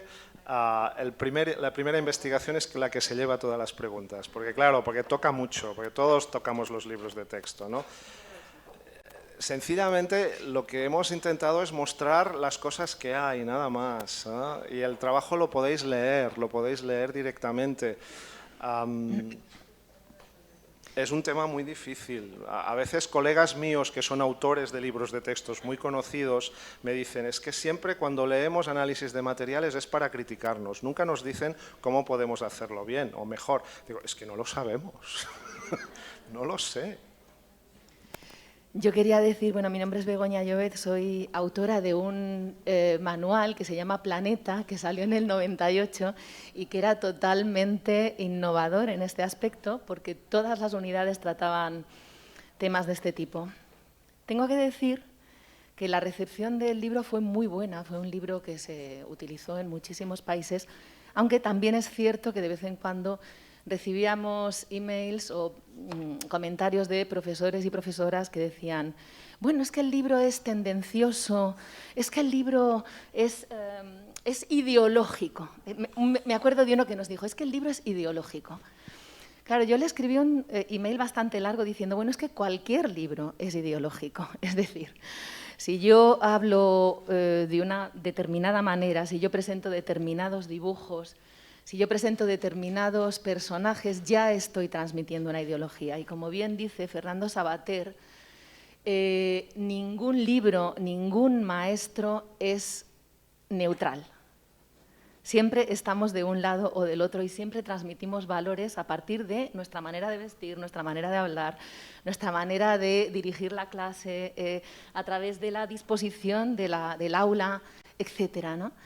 Entonces, yo sí soy de la opinión, como autora de varios manuales, de que desde luego si perseguimos un mundo mejor, ¿no? Un mundo más inclusivo, he dirigido bastantes TFMs también sobre la perspectiva de género en los manuales de español, desde luego y siempre respetando, por supuesto, cuestiones culturales, ¿no? Porque esto también es complicado. Hay que pensar que un libro, un manual, se puede estar utilizando en un país árabe, en un país, en fin, en diferentes contextos. Pero sí es cierto, yo estoy convencida de que como profesoras y profesores debemos tomar partido, claramente. Tomar partido por una sociedad más inclusiva en todos los aspectos, por una sociedad más justa, y por unos libros que, en definitiva, lo decías tú también, Daniel, o sea, que reflejen la realidad en España, tal y como es, que es diferente de la de Italia o de la de otros países, pero si perseguimos estas metas, ¿no?, de la Agenda 2030 y los Objetivos de Desarrollo Sostenible y todo esto, de verdad, tenemos que empezar por los materiales. Muchas gracias por tu testimonio.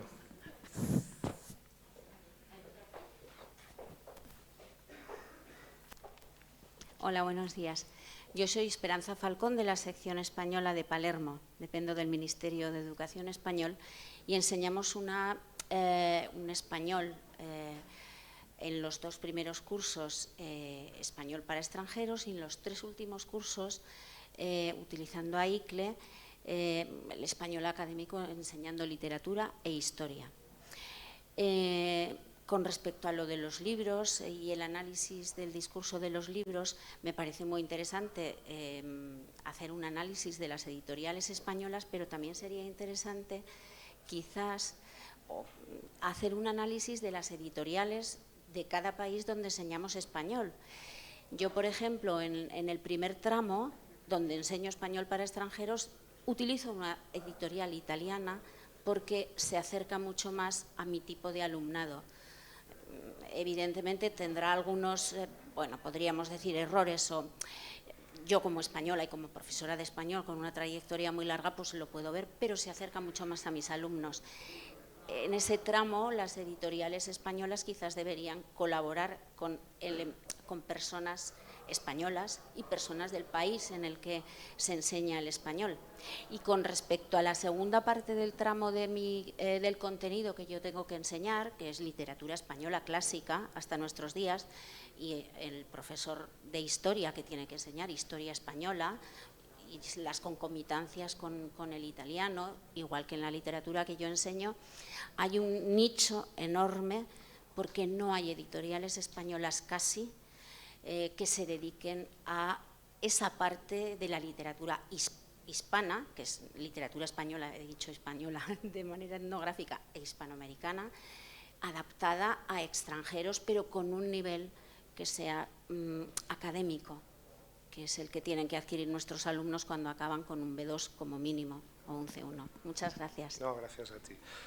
Otro trabajo que no os he presentado, que dirigí este último curso, era de Rocío Blanco, una estudiante de origen argentino que vive también en Barcelona y que trabaja en, no sé decirlo porque es una palabra muy técnica, pero trabaja en los cursos de español preuniversitarios en Estados Unidos y en Gran Bretaña, que permiten acceder a determinadas universidades. Entonces ella analizó aspectos culturales y críticos de estos libros en Estados Unidos y en Gran Bretaña, con diferencias notables con respecto a este aspecto del compromiso que tiene el autor y el material en la formación de un aprendiz que sea crítica y humanista, no solo de competencia comunicativa, ¿no? Y había puntos de vista muy diferentes entre los 2 manuales. Y Rocío me comentaba que había trabajado mucho en Estados Unidos, me decía que le parecía que había una percepción muy distinta en Estados Unidos y aquí en Europa de estas cuestiones, sobre todo de raza. Daniel, desde la torre de control, pues recibes muchos felicitaciones. Están diciendo que es una ponencia excelente. Y entre las tantas preguntas que han llegado, una que se ha repetido bastante, hemos visto que los libros de texto no reflejan realmente la inclusión que deberían, pero si conoces alguna propuesta didáctica en L donde se trate, por ejemplo, los temas de discriminación, por ejemplo, el racismo, por poner una. Pues no sabría responder a esta pregunta. Yo creo que aquí sí que habrá personas que lo conocerán mejor. Por las características del español es que es de un tamaño impresionante. En todo el planeta hay muchísimos materiales Y muy probablemente estas cuestiones también hay que tratarlas de manera local, porque la discriminación y el tratamiento varía en cada país. Entonces, mi recomendación sería a las personas que hacen esta pregunta que busquen en su contexto. Yo creo que el Gobierno español tiene materiales en esta línea, claramente, ¿no? Y avanza aquí, pero no podría recomendar nada en concreto. Bueno, damos las gracias de nuevo a Daniel y un aplauso.